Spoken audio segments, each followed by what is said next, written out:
I'm about to finish my jog and I decided to film this video because meron tayong importanteng sasabihin ngayon na update tungkol sa isang bagay na nangyari sa akin in the last few days.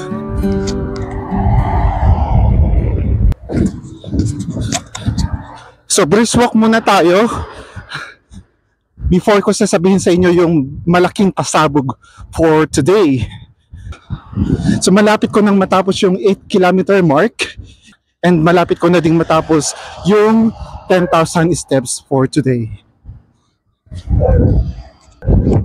Yung target natin for today ay 10,000 steps. So mahihit natin yan in a minute. So ayan, mamaya i-update ko kayo tungkol sa nangyari sa akin na scam, kung ano ba yung status ng aking pagpa-file ng case at saka pagpa-file ng report doon sa bangko.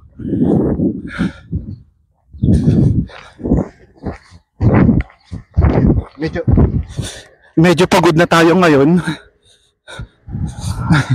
Hinihingal na ako pero I'm so happy. Kasi basta masaya lang yung pasok ng bagong taon sa akin, despite of the challenges that I have gone through in the past months.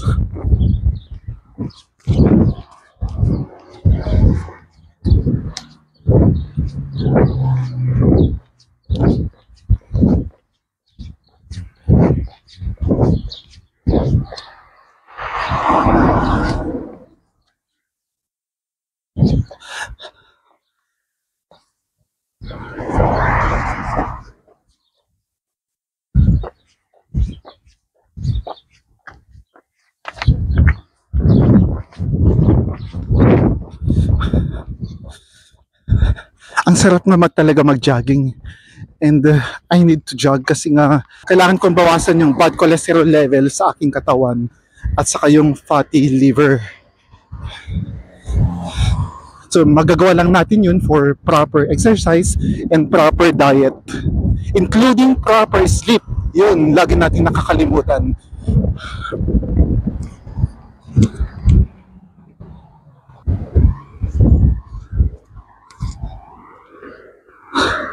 Right now ay pupunta ako ngayon sa Marlborough Park para tapusin yung aking jogging and yeah, na-miss ko na din yung Marlborough Park. It's been a while na hindi ako nag-jog doon. I think it's about yung the last time na nagpunta ako doon ay 3 weeks ago or 4 weeks ago. Yeah, so medyo matagal na. So babalik tayo doon ngayon para mag-continue ng pag-shoot ng ating vlog for today.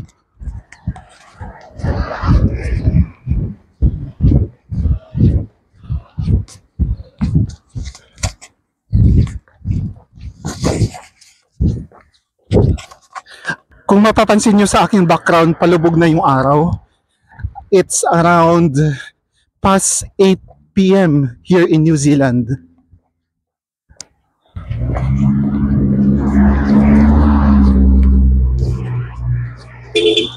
So ito na nga yung update. Kahapon ay naka-receive tayo ulit ng text galing sa scammer na nagtatry ulit namang i-scam sa aking old na debit account. Nagtatry ulit sila na mag-scam sa aking old debit card, which is close na ng matagal, but they do not know na close na natin yun, and it's very unfortunate for them. Bad news sa mga scammers kasi wala na silang may scam na pera. And ang ginawa ko after that is talagang tinanggal ko lahat yung mga nakasave sa aking cellphone na mga bank details para sa ganun ay hindi na nila ma-access yung aking account.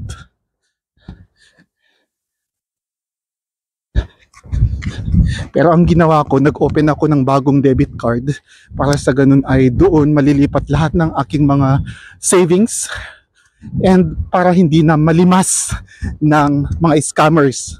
So you guys, scammers, kayo ang salot sa lipunan. Dapat kayong mawala dito sa mundo. Ayaw nyong lumaban ng patas. Yung mga tao ay naghihirap, nagpapakasipag para lang kumita ng pera, pero kayo ay gumagawa ng mga masasamang bagay.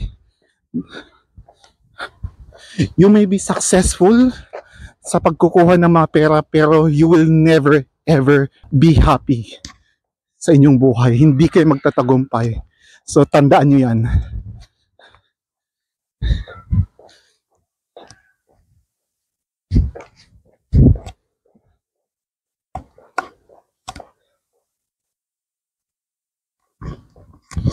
So yun, wala nang malilimas na pera yung mga scammers na yan, kasi close ko na yung old debit card ko and tinanggal ko na lahat ng mga automatic na mga bank details na nakasave sa aking laptop, sa aking mga cellphones. So lesson learned sa akin, and hopefully kayo din mga viewers, kung napapanood nyo yung video na to, ay advice ko sa inyo na burahin nyo lahat ng mga nakasave na mga bank details sa inyong mga cellphone, sa inyong mga laptop, especially sa mga mahilig na mag-online shopping at saka yung mga mahilig na mag-remit through online.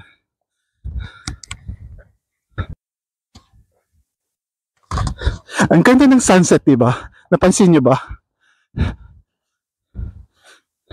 So welcome back to Marlboro Park. Ayan. So masaya ako kasi nga may good news. May good news si bangko sa akin. Ang ganda lang ng pasok ng bagong taon kasi nga ay naibalik na yung nilimas na pera ng mga scammers sa akin. Yes, tama kayo guys. Binalik na ng bangko sa akin yung amount na ninakaw ng mga scammers sa aking bank account.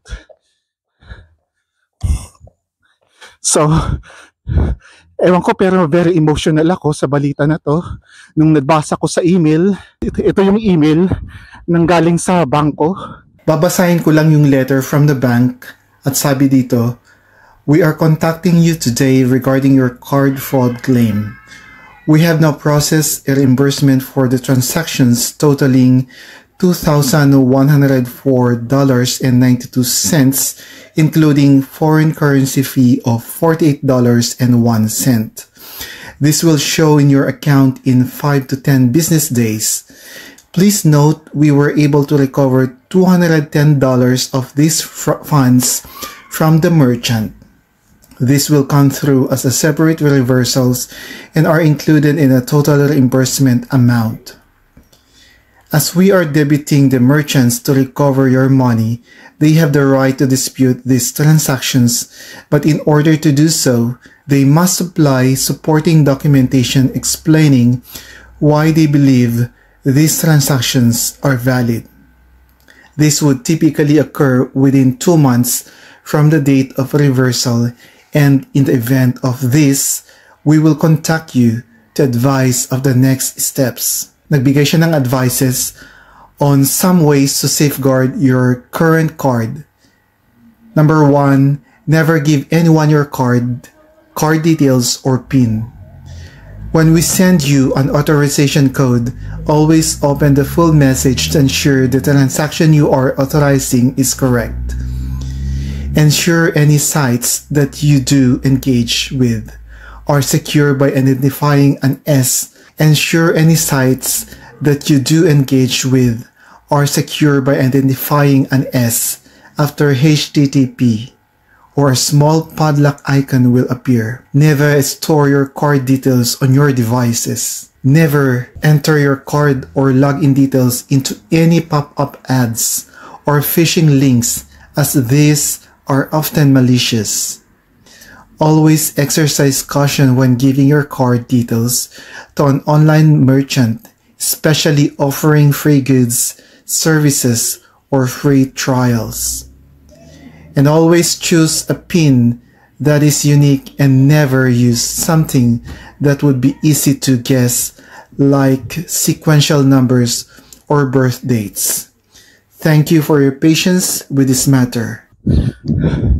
Ito yung message na galing sa mga scammers.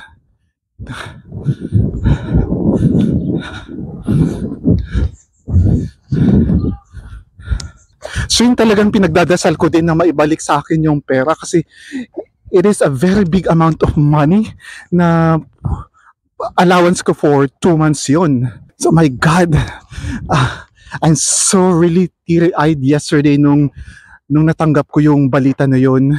Paglabas ko ng church, ay natanggap ko yung good news na yun. And I was really, really happy and overjoyed. It was a mixed emotion, parang redemption yun sa akin sa lahat ng mga challenges na nangyari sa akin last year, 2024. Parang binabalik na sa akin yung yung good karma or whatever I deserve in my life. And God knows yung mga paghihirap natin last year. And this good news is the start of everything. Very hopeful naman na this year 2025, it's gonna be a transformative year for me. And it's gonna be a rebirth bench 2.0 dito sa New Zealand. So yun, wag kayong mawawalan ng pag-asa guys kung kayo man ay mayroong mga pinagdadaanan sa buhay. Ipagdasal natin sa Diyos. Alam ko yung lahat ng mga nararamdaman ninyo ay naramdaman ko din. It's a valid feeling, it's a valid emotion, pero let's always be hopeful and be grounded sa lahat ng mga nangyari sa atin, and we need to become more resilient in times of adversities, in times of sufferings, because sabi nga nila, I learned that there's always joy. We can always find joy in every suffering. So yung kasi yung promise sa akin na this is just a test of character. Tinatest lang tayo ni Lord kung gaano tayo katatag and kung gaano katatag yung ating paniniwala natin sa Kanya.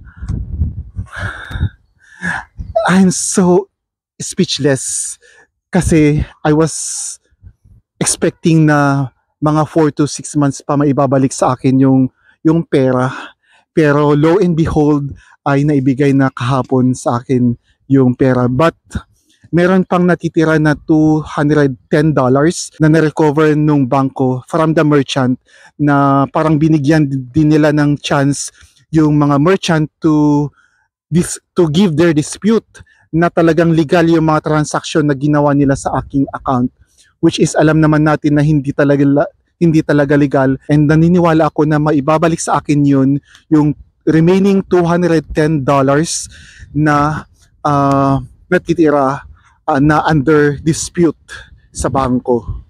So yun, yeah. So walang hiya talaga yung mga scammer na yan. Kahapon, they're trying to scam me again sa old na debit card ko worth 202 New Zealand dollars, and that's a lot of money. And sadly to say, mga scammers, you are done, and may katapusan din yung mga mga masasamang gawain ninyo. You will never win against the angel of the Lord. Kaya maganda yung mood ko ngayon.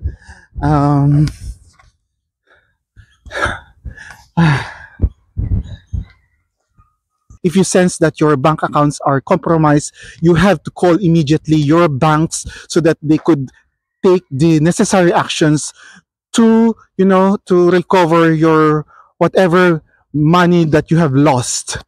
So wag niyong patatagalin yun, kasi nga sabi sa akin ng bangko, hindi na nila tatanggapin yung mga scam reports beyond 6 weeks.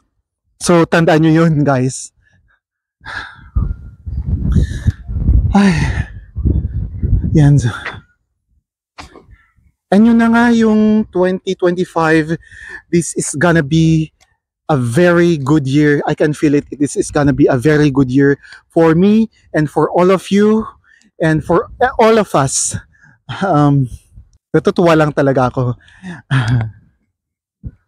And more to come this 2025. I am really excited to start this year, and we already had a good start, and I'm really hoping that another blessings will coming very, very soon. So yan, tibayan lang natin yung ating loob, dalasan lang natin yung ating panalangin, and one day, in God's time, ay makakamit natin yung ating mga goals, ang ating mga prayers sa buhay. Whatever it is, believe it that God will answer it in His perfect timing. So yun guys, thank you so much for watching on my video. If you like my video, please consider subscribing on my channel, and please don't forget to leave a comment down below kung ano sa tingin nyo yung mga experiences ko, and if you experience the same, let me know sa comment section, and ano ba yung mga bagay na ginawa ninyo against sa mga scammers na to. So yun guys, see you on the next one. Good day and God bless.